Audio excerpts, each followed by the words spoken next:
Hello guys, hello water sign, hello Pisces, Scorpio, and Cancer. Welcome. Alamin natin kung anong messages, vibration, gabay energy para sa lahat ng water sign sa araw na ito. Thursday, March 21, 2024 para sa lahat ng water sign, Pisces, Scorpio, and Cancer. Okay, gift, Lovers, and main female.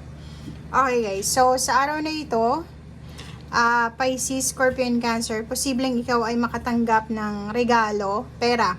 Literal na pera to, kasi it's 8, number 17. Posibleng yung may mga utang sa'yo, bigla silang nakapag-isip na bayaran ka, may magre-regalo sa'yo, or posibleng ikaw to na magre-regalo or magbibigay, or posibleng makakatanggap ka ng regalo from babae, main female, or galing siguro sa relationship mo, or pwedeng ikaw ito na magre-regalo sa karelasyon mo.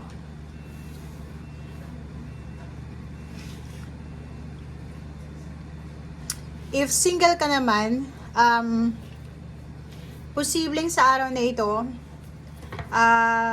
magkaroon ka ng pagkakataon na makakilala ng potential na karelasyon, or may isang tao na pwedeng ipakilala ka sa isang tao na pwedeng maging karelasyon mo, or pwedeng maging kaibigan mo. So, mga encounter sa araw na ito. Okay, solitude. Ang araw na ito is punong-puno ng katahimikan. So, wala kang masyadong concern sa araw na ito regarding money, regarding relationship. Stable yung relationship mo, stable yung health mo, stable din yung financial mo. So, wala kang masyadong concern sa araw na ito. Okay, synergy, green man. So, ito ay new beginnings. Sinasabi ng baraha sa'yo na Cancer, Scorpion, Pisces na maraming magsisimula sa buhay mo. Expect the unexpected. Sinasabi ng barahan na maraming pwedeng magsimula. Marami din na pwede kang malampasan, ma-overcome ng mga trials. Marami ka din ng mga issues sa buhay na posibleng ma-overcome. Marami din na solusyon ang maiisip mo sa mga bagay-bagay na kailangan ng solusyon sa iyong buhay.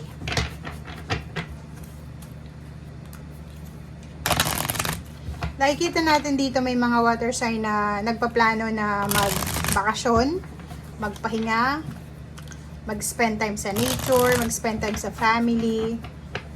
Siguro nakabakasyon na kayo, or pwedeng nagsisimula na kayong mag-empake para sa pagbabakasyon. So, comment down below if resonated ka. Okay, 7 of Cups. High Priestess, sorry. So, nakikita mo dito, water sign, ang dami mong choices na pwedeng pagpilian. Maraming new beginnings kasi dito Like, maraming pagkakataon sa buhay mo or posibilidad na magkaroon ka ng victory and success. Yung victory and success, depende yan sa kung ano yung gusto mo. Like, sa trabaho, sa pera, negosyo, relationship, pamilya, travel, or kung ano man, health, parang ganon.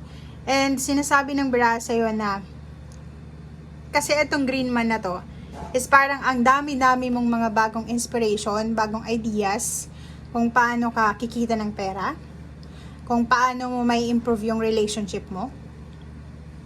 Kung gusto mong mag-travel, ang dami-dami mong bansang gustong puntahan, ang dami mong balak, marami kang gustong gawin.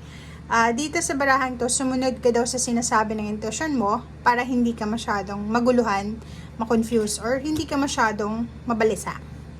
And today din, sobra kang busy, workaholic, marami kang inaasikaso, marami kang dapat na ayusin, marami kang dapat na gawin. Nakikita natin dito na may water sign, Pisces, Scorpion, Cancer na siguro nagtatrabaho siya sa gabi, nagtatrabaho pa sa umaga. Konting oras na lang yung pagpapahinga niya, but sobra siyang sipag kasi gusto niya yung victory in success eh. Gusto niyang ma-promote, tumaas yung posisyon sa trabaho, tumaas yung sweldo, makaalis sa status niya sa buhay. And yun, may gusto siyang ipaglaban. Okay. So, yun. So, etong 1, 2, 3, 4, magkakapareho silang baraha. Na sinasabi na busy ka, decided ka, sobrang sipag mo sa araw na ito kasi gusto mong makuha yung victory and success. Gusto mong makuha yung kapayapaan, yung solitude sa usaping pera. So, ibig sabihin, wala ka namang masyadong problema sa relationship sa araw na ito. Ang medyo focus mo ngayon is yung magkaroon ng balanse, yung iyong pera or yung financial. Nakikita natin dito yung travel. Nakikita din natin dito yung contract signing or pwedeng end of contract.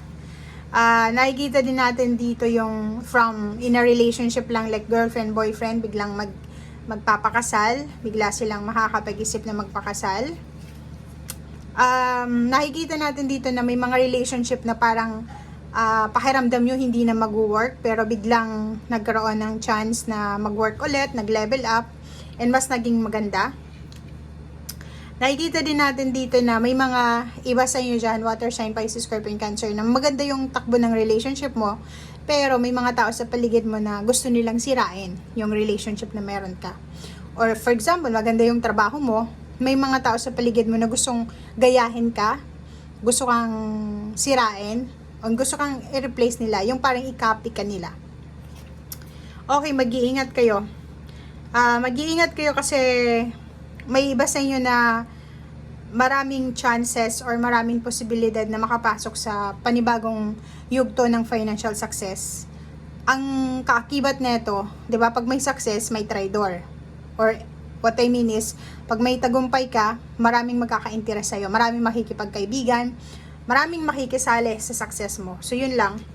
Mag-iingat ka, kasi kung bago ka lang napasok sa trabaho, or pwedeng matagal ka na dyan, if candidate ka para sa promotion, salary increase, or malapit ka ng mag-retire, ingat-ingat ka dahil may posibleng tao na pwedeng agawin, pwedeng i-pirate yung ginagawa mo, pwedeng kunin yung recognition na para sa'yo. Okay? Yung iba naman na naghahanap ng trabaho, sinasabi na huwag kayong mag-alala kasi may parating na offer ng work, and may parating din dito na offer ng relationship, and may parating dito din na mga traitor. So, mag-iingat kayo. So, ang dami-daming parating sa buhay mo. Pero usually, yung mga eto na magiging successful sila sa trabaho, dala-dala na nila itong mga 7 of Swords na to. Dala nila yan eh. Kahit saan sila pumunta, kahit sa pamilya. For example, ikaw lang sa pamilya yung mayaman, may pera. Maraming maiinggit sa'yo. Sa trabaho, ganun din. Pag maganda yung performance mo sa trabaho, maraming maiinggit sa'yo. So, huwag ka nang magtaka kung yan ang maramdaman mo sa araw na ito.